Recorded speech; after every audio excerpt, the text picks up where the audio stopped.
Hello guys, magandang araw at eto nga po ang lola nyo. Dahil Webes, alam nyo na, the next day is day off, kaya masayang masaya tayo. Pero dahil nga busy ako ngayong araw na to at dahil meron kaming big event sa school, ayan, marami akong dala at marami akong bit-bit-bit-bit. Ano nga ba guys ang meron? Actually guys, alam nyo naman at naikwento ko na sa inyo sa mga nakaraang vlog na meron kaming coffee shop para sa aming mga estudyante. At dahil nga kami ay gagawa ng mga kiddie box or birthday boxes para sa mga birthday celebrant ng aming estudyante.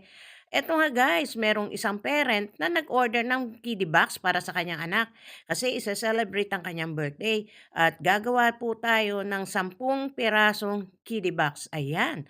At syempre, inaantay ko yung mga estudyante na gagawa. Pero dahil kailangan i-prepare ko guys ang lahat ng kailanganin nila para sila ang magsalansan, ayan, at bisi-bisihan ng lola nyo. Meron nga rin pala akong ginawang popcorn kasi merong isang klase na nag-order naman ng popcorn kasi meron silang movie day or isang event or isang program nila sa kanilang klase na manonood sila ng sine sa school. Pero guys, naka-monitor lamang sila. At ayan na nga po guys, dahil merong chips na ilalagay sa box, iyan, i-arrange ko na kasi para maganda, isasalansan na natin siya ng maayos. Guys, alam nyo ba na may experience ako na isang bagay nang nasa Pilipinas pa ako. Mayroon po akong mini grocery. Kaya nga guys, itong mga gantong pagkakataon ay talaga namang simpleng-simple sa akin at alam na alam ko na kung paano gagawin. At siyempre, ang set meal natin ay merong muffins. At ayan na nga, ilalagay natin ang muffins sa mga container para hygienic at magandang tignan. Ready na siya at ang mga bata na lamang ang iniintay ko. Ayan at nakaluto na rin kami ng nuggets.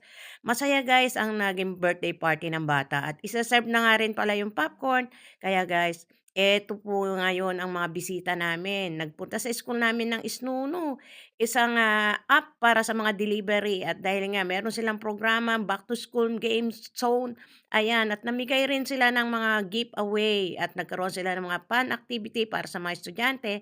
Pero dahil nga hindi pwedeng kunan, ako na lang po ang nasa video guys. Sobra akong napagod guys sa dami ng aking ginawa at tinarabaho. Pero magkagayon man guys, tandaan natin, ang bawat araw na pagod ay may kaakibat na bunga at ang bawat pahinga ay paalala na kaya pa nating lumaban. Huwag tayong susuko sapagkat ang sakripisyo natin ngayon ay magiging ginhawa ng ating pamilya bukas. Patuloy tayong magsikap, patuloy tayong mangarap at higit sa lahat, patuloy tayong umasa. Mga kabayan, alam ko na katulad ko, pagod na rin kayo sa katatrabaho. Tandaan natin